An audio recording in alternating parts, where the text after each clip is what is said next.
I was 42 years old the night my father's landscaping company turned 40 years old, and my brother slid a stack of loan papers across a rented banquet table in front of 80 guests and told me, quietly, not to make this hard.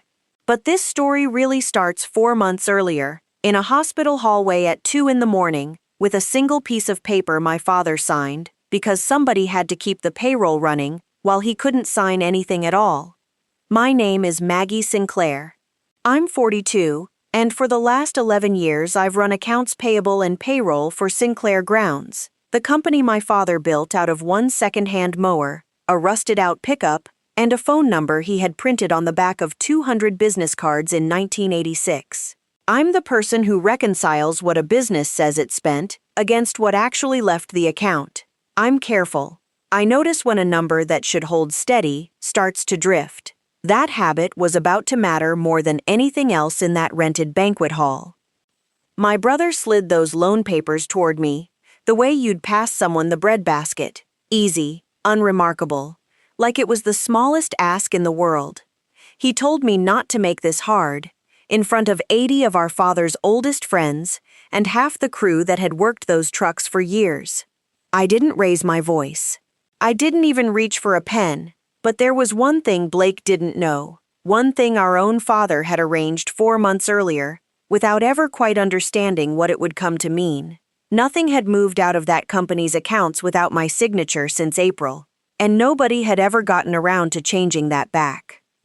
30 seconds after Blake slid those papers my way, the bank's own loan officer, standing 3 feet away with a drink in his hand, would be the one to confirm it out loud. And by the end of that night, my father would learn exactly how close he'd come to losing everything he'd built, for the second time in 1 year, without ever knowing the first time had happened at all. Nobody at that party saw it coming from steady, unbothered Maggie, the one who'd spent 11 years making sure everyone else's numbers matched, and had finally, for once, made sure her own position was protected too. Welcome back to the channel, where the quiet ones in every family finally get to tell you the whole thing, calmly, start to finish. If you've ever been the responsible one nobody thanks, get comfortable. Tell me in the comments where you're watching from tonight, and if you haven't already, go ahead and subscribe. Let me back up. Sinclair Grounds sits on 4 acres off Route 9, a low metal shop building with 6 bay doors, a gravel lot that's always got at least one mower up on blocks, and a hand-painted sign out front that my father repaints himself every spring, even though we could afford a new one twice over. My dad, Ted Sinclair, started the company the year I was born, mowing lawns out of the back of a pickup he financed on a handshake loan from his own father-in-law. By the time I was in middle school, Sinclair Grounds had 11 trucks, a snow removal contract with half the municipal lots in 3 counties, and 30-some employees who called my father Mr. Ted like it was one word. He built something real. I've never once doubted that, not through any of what's coming. My mother, Cynthia, ran the front office for years before I did, the phones and the scheduling and the Christmas cards to every client. And my brother Blake, 4 years older than me, was out on the trucks from the time he could hold a rake. Blake was the face of the business the way I was always the back office of it. He shook hands with clients, he remembered birthdays, he could talk a nervous new client through a full property renovation quote in 15 minutes flat and have them laughing by the end of it. A real gift, the kind you can't teach. He was, genuinely, good at that part, warm in a way I've never quite managed to be, and for a long time I told myself that made us a matched set, him out front, me behind the desk, each of us doing the job we were built for. My father used to say, only half joking, that Blake could sell a man his own driveway back to him, and everyone at the table would laugh, and I'd laugh too, because it was true, and because laughing along was easier than noticing how rarely anyone said anything half as vivid about what I did all day. Here is the flashback that still sits in my chest whenever I think about growing up in that family. I was 16 the year the transmission went in the old F-250, the truck we used for the smaller residential routes. My father couldn't afford to fix it and replace Blake's truck at the same time, because Blake, 19, and freshly graduated, had wrecked his own truck 2 weeks earlier Taking a curve too fast on a Friday night, with 3 friends in the cab, nobody hurt, thank God, but the truck was totaled. My father used what savings we had to put Blake into a newer truck within the month, because Blake needed to work, my father said, and I remember nodding along at 15 because it made a kind of sense. I kept riding my bike to my part-time job at the pharmacy that whole year, the same year I started keeping a small ledger of my own, just birthday money and pharmacy paychecks, in a spiral notebook I hid in my nightstand, because some part of me had already decided that if nobody was going to hand me anything, I would at least always know exactly what I had. There's a second memory that sits right beside the truck one, close enough that I think of them as a pair. The year I turned 22, fresh out of community college with my accounting certificate in a manila envelope I'd driven to get framed myself, my parents threw Blake an engagement party the same month, and my father stood up at that party and told a room full of relatives that Blake had always been the one who could sell ice to a snowman, a line he repeated so often over the years, I could probably recite it in my sleep. Nobody stood up at my graduation to say anything at all, mostly because there wasn't a party, just a card in the mail with $50 folded inside it, and my mother's handwriting saying she was proud of me. I kept that card. I still have it actually, in the same drawer where I keep my old spiral notebook from the pharmacy years. I've never once told my parents that the difference between those 2 months still sits somewhere behind my ribs. Some wounds you just learn to carry quietly enough that even you stop noticing you're doing it. That habit followed me my whole life.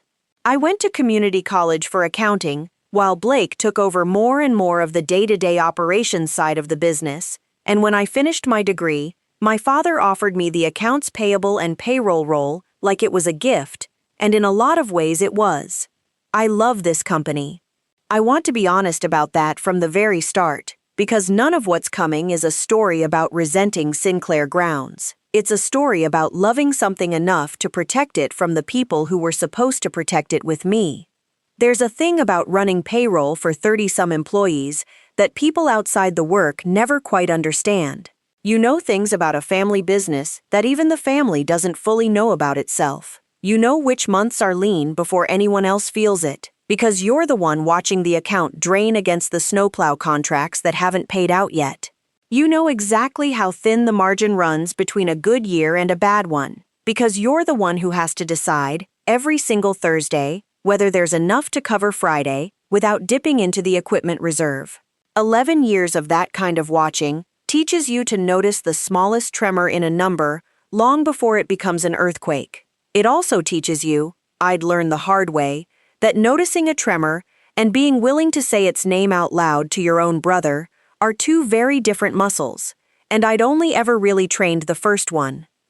11 years ago, when I took the job, my father sat me down at the kitchen table, not the office, the actual kitchen table, where we'd eaten every dinner of my childhood, and said, "Maggie, I need somebody in those books I trust completely. Somebody who'll tell me the truth even when it's not the truth I want.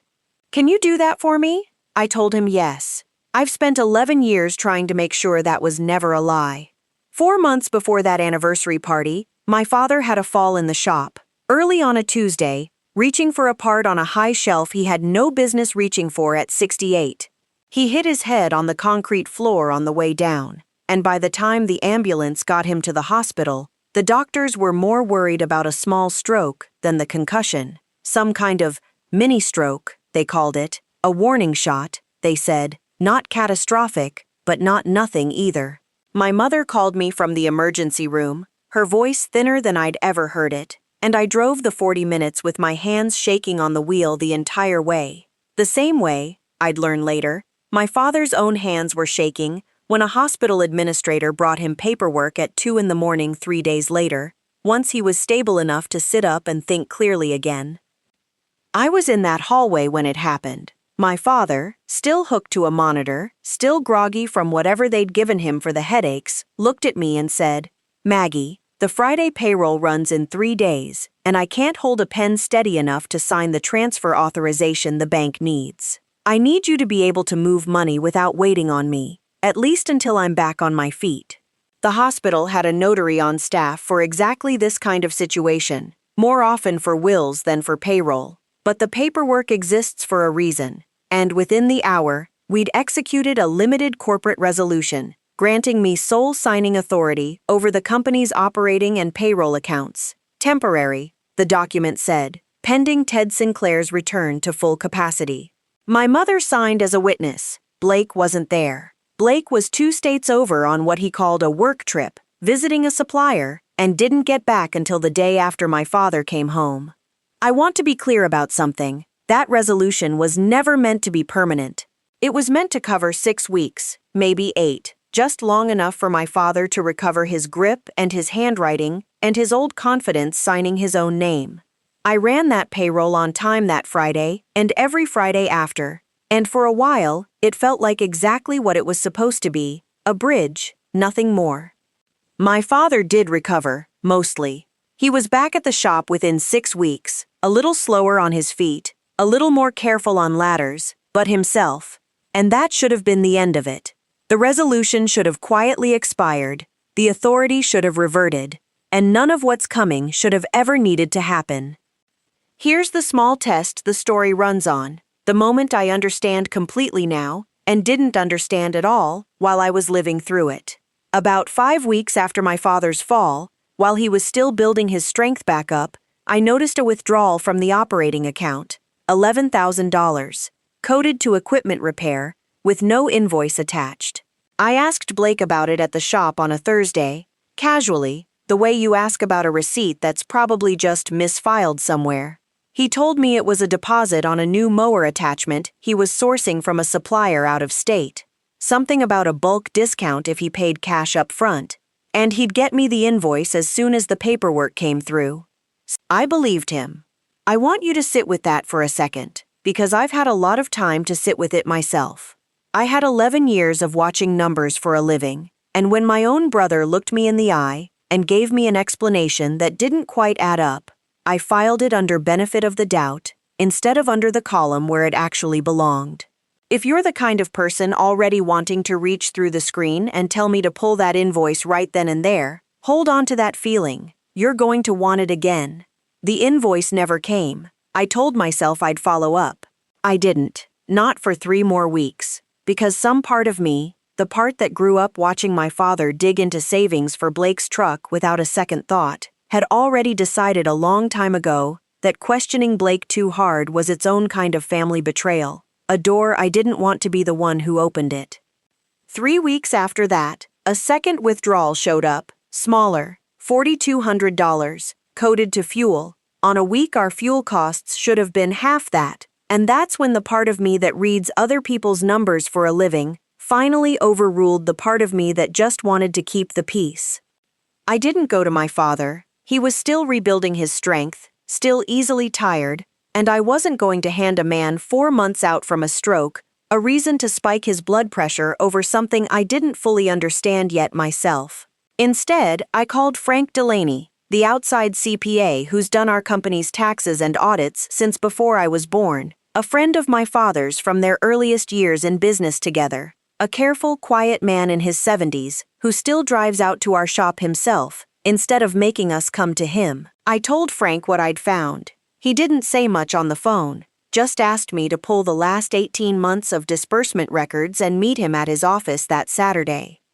What Frank and I found, over 2 long Saturdays at his kitchen table with printouts spread out between us like a jigsaw puzzle nobody wanted finished, was a pattern going back nearly a year. Small withdrawals, always coded to something plausible, equipment, fuel, a supplier deposit, never large enough on their own to trip an alarm, but adding up, month over month, to just over $96,000 that Frank and I could not account for against a single verifiable invoice.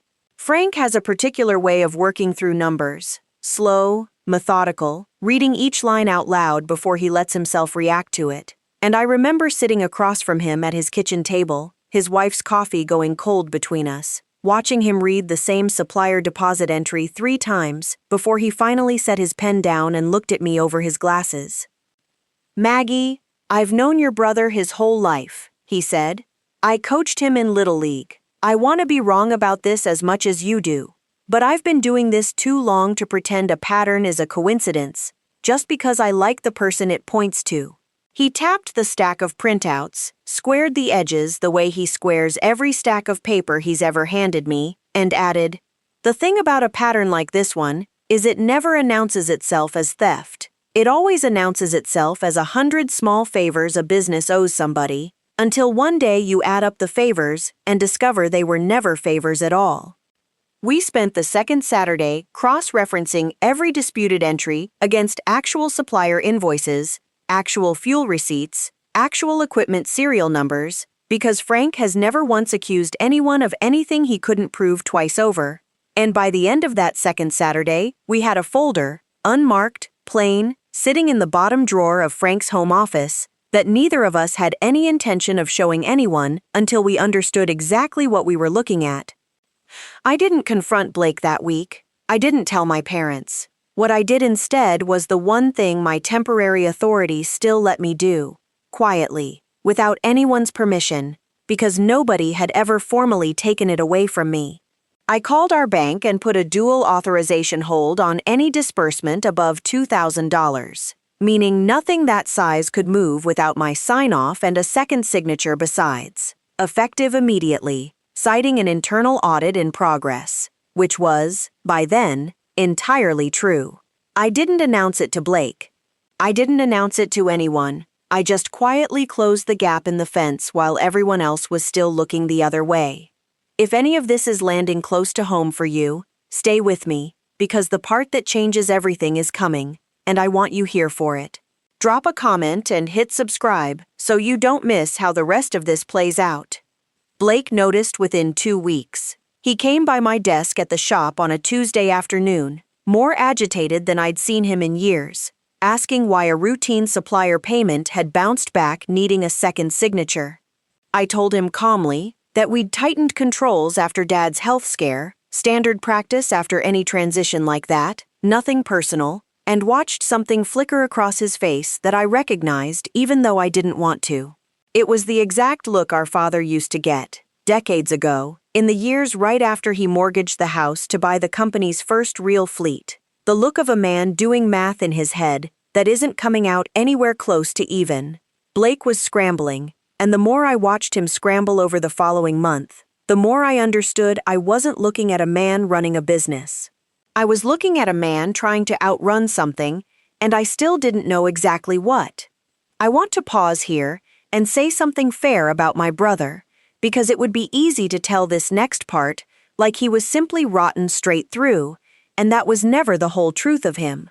Blake used to drive 2 hours each way, every single week, to sit with our grandfather in the nursing home the last 2 years of his life, long after the rest of us had quietly let our visits taper off, because the drive was long, and the conversations were hard, and our grandfather didn't always remember who was in the room. Blake never mentioned those drives to anyone. I only found out because I processed the mileage reimbursement he never actually asked to be reimbursed for. Whatever he'd let himself become by the time this story catches up to him, there was still a version of my brother underneath it worth being fair to, and I've tried to hold on to that, even on the nights it would have been easier not to. I found out the rest by accident, the way you find out most things that people have spent a long time trying not to tell you. Frank called me on a Sunday evening, his voice careful in a way it usually isn't, and told me he'd run into an old friend who worked at a regional sportsbooks compliance office. Small town, everybody knows somebody, and the friend had mentioned, without realizing the weight of what he was saying, that a Blake Sinclair had an account flagged for unusually large losses over the past year. Frank hadn't gone looking for that information. It had simply landed in his lap the way small-town information does. And he'd called me within the hour because he said he'd rather I hear it from him than piece it together myself and wonder if he'd known and stayed quiet. $96,000. A gambling problem 4 years in the making, according to what Frank could piece together, one that had apparently started small, the way these things do, a weekend trip with old friends, a bracket pool that turned into something else, and had grown the way a leak grows in a roof nobody climbs up to check. Slow enough at first that you can convince yourself it's still manageable, and then all at once it isn't. I sat with that number for a long time that Sunday night, And underneath the anger, underneath the sheer disbelief that my brother had been quietly bleeding our father's company to cover it, there was something else too, something closer to grief. Blake had spent his whole life being the one who didn't have to prove anything, and somewhere along the way, that had apparently curdled into believing he'd never have to answer for anything either. I don't think those two things are unrelated, and I don't think either one of us grew up in that family by accident. If any part of this is sounding familiar, someone in your own family who gets the benefit of the doubt a little too easily, stick with me, because we're getting close to the part I actually sat down to tell you. Drop a comment and hit subscribe so the rest of it finds you. I want to tell you about one particular Sunday dinner during those weeks, because it's the one I still think about most. My father was carving a chicken at the head of the table, steadier on his feet than he'd been in months, telling a story about a client from decades back, and he looked, in that moment, so completely like himself again that I almost told him everything right there over the mashed potatoes. I had the words halfway assembled in my mouth. "Dad, I need to talk to you about the accounts," and I looked at him laughing at his own joke. 4 months out from a stroke that had scared all of us more than we'd said out loud to each other, and I put the words back down. Not forever. Just not that night, not over a chicken dinner he was clearly, finally, enjoying without worry hanging over it. I told myself I was protecting him a little longer while Frank and I finished being certain. I've asked myself since whether I was protecting him or whether some part of me was simply not ready to be the one who took his good week away from him. I think, honestly, it was both, and I've stopped trying to pretend it was only the noble half. 2 weeks later, my mother called me, bright and a little breathless, the way she gets when she's organizing something.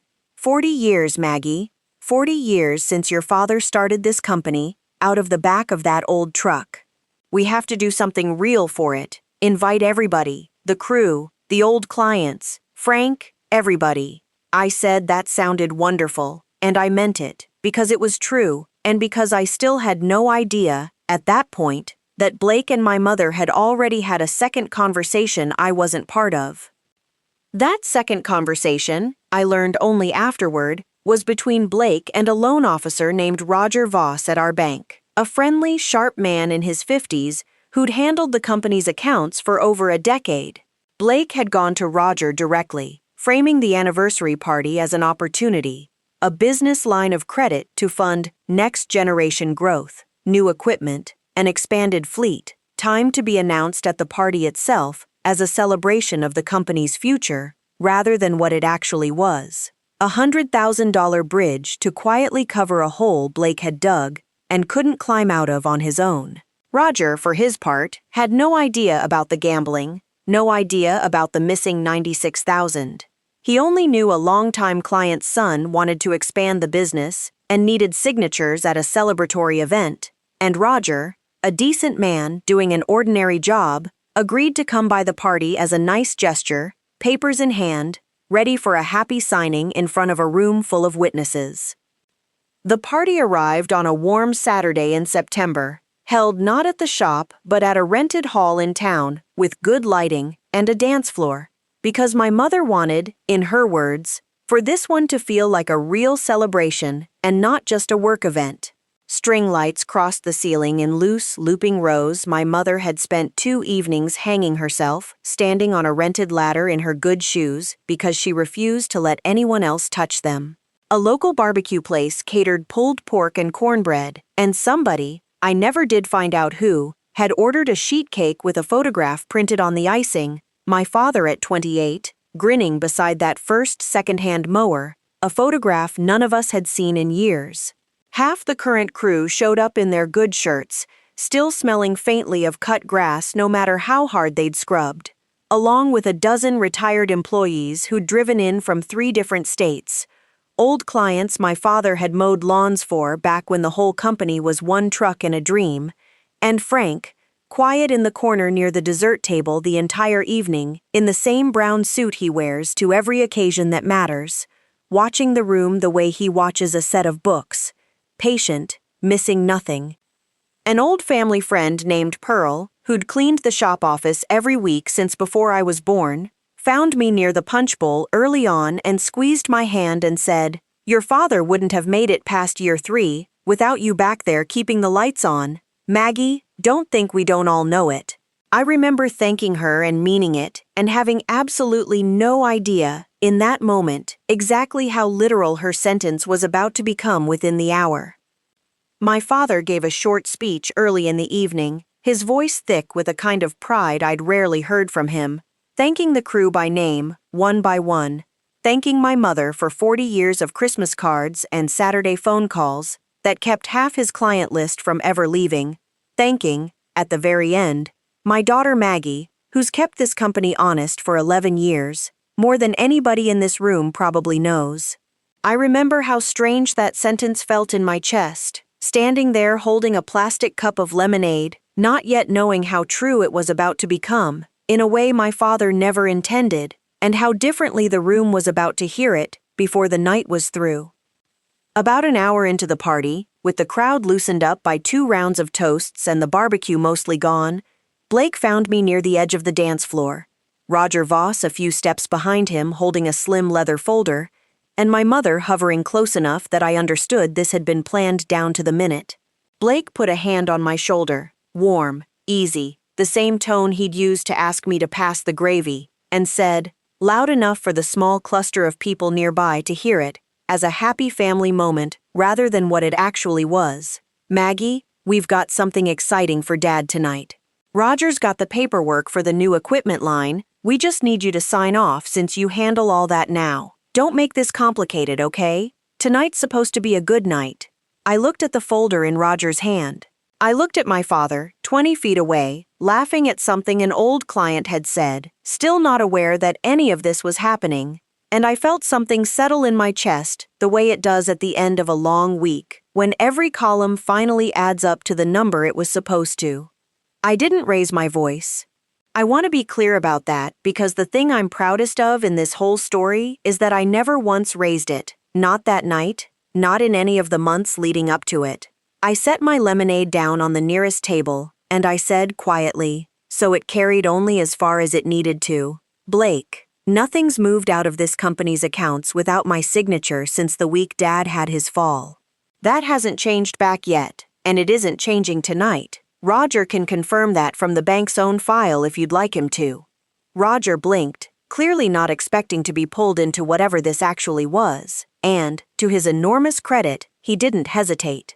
He pulled his phone out, made a show of checking something, and said, carefully, professionally, "That's actually correct. There's a standing corporate resolution on file naming Maggie as sole authorized signer. Dual authorization required above $2,000. I flagged it myself when we processed a payment last month. I assumed that had been sorted out internally." He looked between Blake and me with the expression of a man who had just realized he'd walked into the middle of something considerably more complicated than an equipment loan. "That resolution was for the payroll emergency," Blake said, and his voice had climbed, sharp enough now that the small cluster of nearby guests had gone quiet. The way people go quiet when they sense, before they understand, that something real is happening in a room built for celebration. "That was months ago, Maggie. Dad's fine now. Why is that even still active?" "Because the internal audit it's tied to isn't finished," I said. "And it isn't finished because there's $96,000 of unaccounted disbursements over the last year that I still can't match to a single invoice, Blake. You'd know that better than I would." "You've been running some kind of secret investigation into me," he said, and there was real disbelief in it now, layered over something closer to panic. "For months, behind my back, and you didn't say a word?" "I didn't come to you with a suspicion," I said. "I came to Frank with a discrepancy, and Frank and I turned it into a fact before either of us said a word to anyone, because a suspicion aimed at your own brother deserves to be certain before it's spoken out loud. I wasn't hiding it from you to hurt you, Blake. I was making sure I wasn't wrong before I ever had to say it in a room like this one." The color left his face the way it does when a man realizes the floor he's been standing on was never as solid as he thought. My mother's hand went to her mouth, and my father, drawn over by the sudden change in the air the way you're drawn to a dropped glass before you've even heard it hit the floor, arrived at my shoulder just in time to hear the last part of it. "What? $96,000? He said, and I have never in my life wished harder that I didn't have to be the one answering that question, in that room, on that night. But I'd learned a long time ago that the kind version of the truth and the honest version of the truth are not always the same thing, and only one of them actually protects the people you love. I've been running a quiet audit with Frank since the spring," I said, steady, not unkind, looking at my father, and not away from him.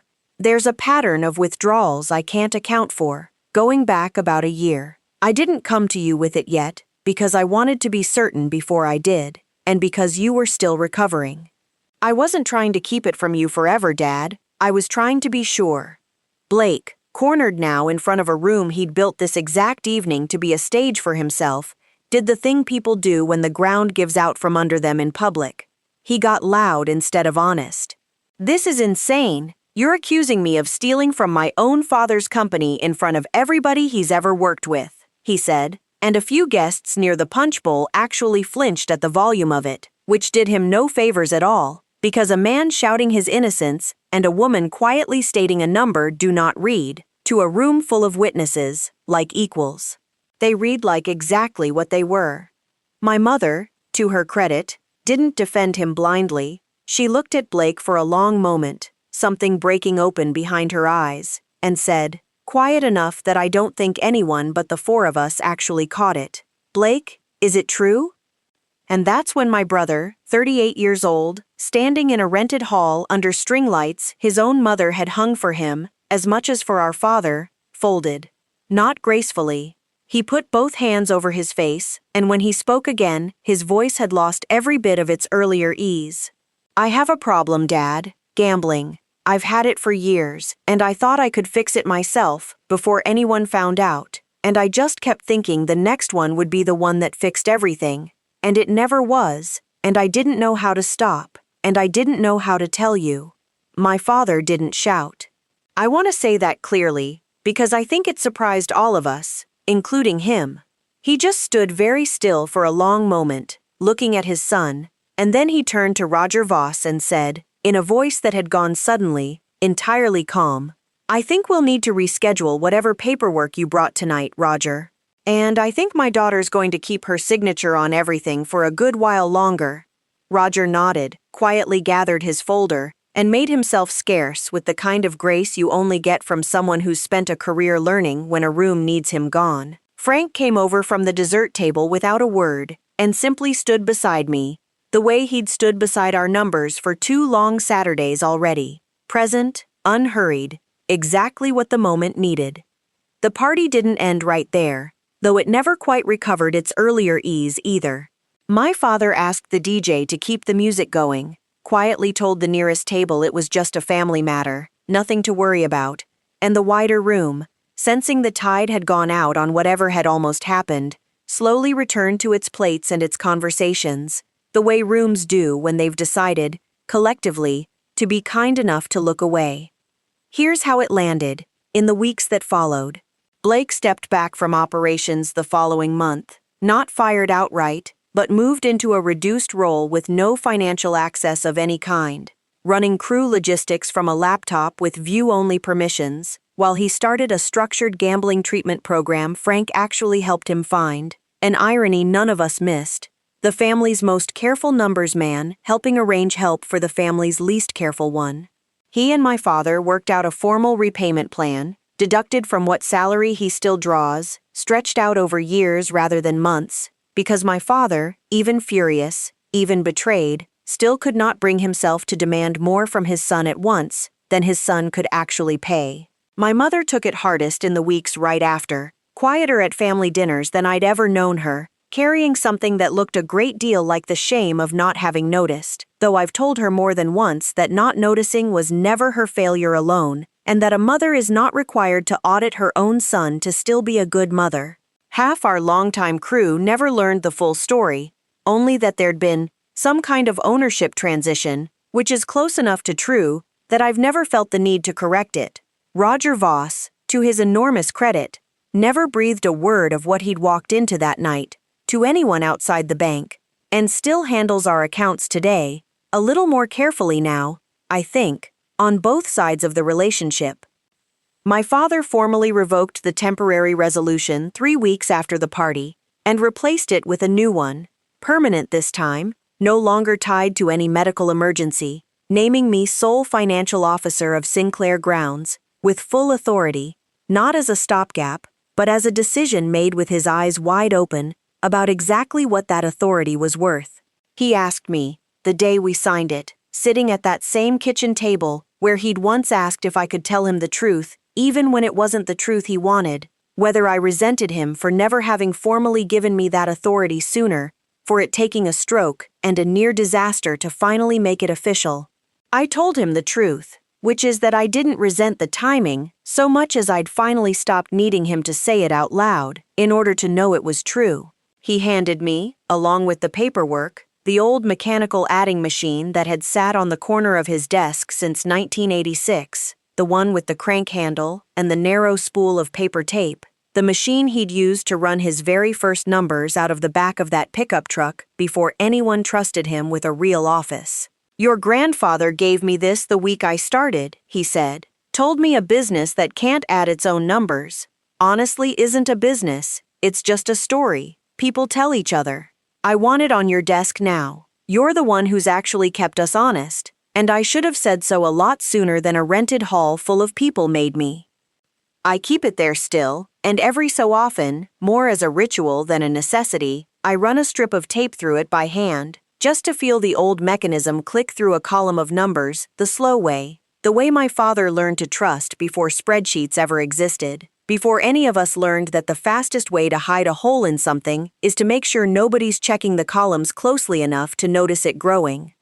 My mother and I talk more now than we did before any of this happened, oddly enough. She asked me, one evening about 2 months out, whether I'd ever felt like the family only really saw Blake, and I told her the truth as gently as I could, which was yes, for most of my life, and that I didn't think it had been cruelty so much as habit, the kind of habit a family builds without ever deciding to build it. She cried a little at that, not dramatically, just quietly at her own kitchen table, and said she wished she'd asked me sooner.